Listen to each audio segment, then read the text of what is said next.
big red flag if you don't know what you're doing. And again, setting up a digital experience site can be done purely through point-and-click measures, so these customer support teams can go and build whatever they want. So now, thinking about what could go wrong here in the next slides. So I created a fake digital experience site, and since these account objects are able to be viewable to anyone, and I made this digital experience site public to the internet, I can actually go in, and now I see all this cool random information.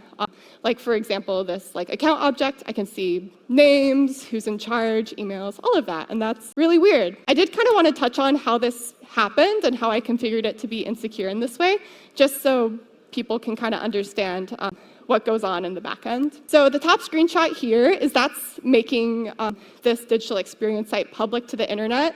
So in Salesforce, guest users, you can kind of just think about them as any random internet user. They don't need credentials.